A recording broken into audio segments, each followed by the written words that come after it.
Hey guys, it's Misty from the Book Rat, and it's time for book chat. This week's topic is villains. If you want to prepare for next week's topic, we're kind of piggybacking off of this week's topic. So it's going to be favorite scary reads.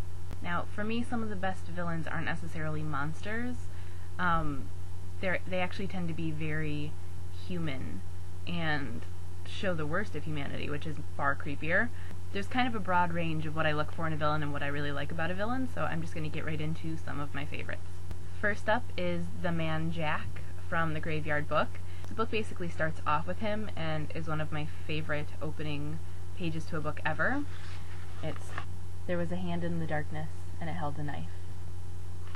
I love that. It's very striking and simple, but the man holding the knife, it's the man Jack.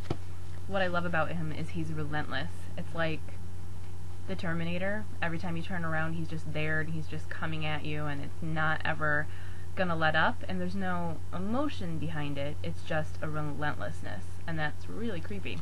Also by Neil Gaiman, The Other Mother from Coraline. There's our other mother. She has black button eyes, and she wants you to sew black button eyes into your own face.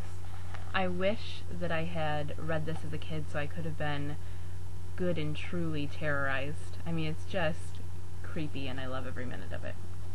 Another one that I really like, and wish I could have read when I was a kid, is Skexel from Juniper Berry, which is at my neighbor's, but it looks like this. He is terrifying. The illustrations are very similar to The Other Mother, very warped and melted, and he represents temptation and selling your soul, and just a very dark for a kid's book, and he's creepy, really creepy, and I loved that. Next are a few characters from The Replacement by Brenna Yovanov. I did a post last year about the Cutter, who I think is one of the most terrifying characters, again because there's no human emotion motivating him. He is just doing a job, and that's hurting people, and he actually does enjoy hurting people. And there's a relentlessness to him, that sadism and the glee in hurting other people, and it's just terrifying.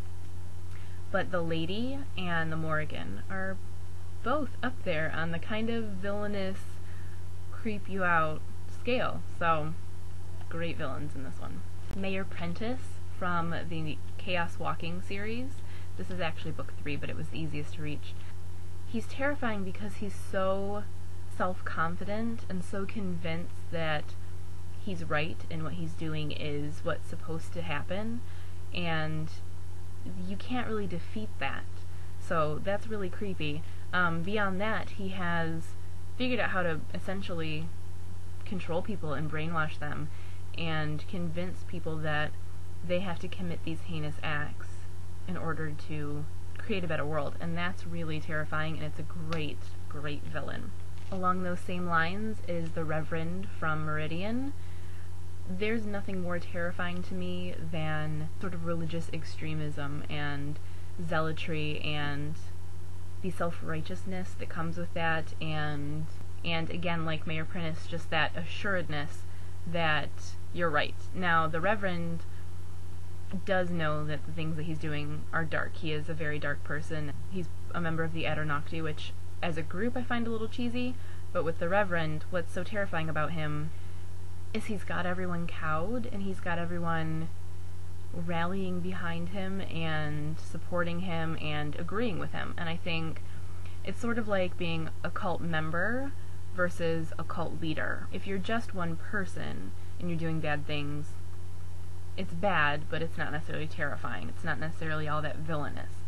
But if you are a leader and you're inspiring passion in people to do these bad things and to support you in these bad things, that makes my skin crawl. I like a good deal of ambiguity in my villains. I think some shades of gray make everything more heightened and more interesting and more realistic, which is in itself can be more terrifying. So for that reason, I loved Lene from Plain Cape by Aaron Bow, which I couldn't find, but it looks like this. What's great about Lene is that you know he doesn't necessarily want to be a villain. There are reasons for everything that he's doing, and you feel for him and you empathize with him, but at the same time, none of that, and none of the good person that he could be, is going to stop him from ending the world if he has to. None of it is going to stop him from tearing it all down and hurting a lot of people. I find that much more fascinating than a villain. If you find yourself relating to the villain and feeling like you would act in the same way, that's a very uncomfortable realization, and it just makes everything more fascinating and more kind of creepy. Also, just like the sidekicks post had to have Ron and Hermione, no villain's supposed to be complete without Voldemort. I don't think that any more need be said. That was my thoughts on villains. I would love to know your favorite villains, or what you look for in a villain, what makes someone villainous for you. So feel free to do your own video response or blog post and link it up below or at thebookrat.com. So don't forget that next week is Scary Reads.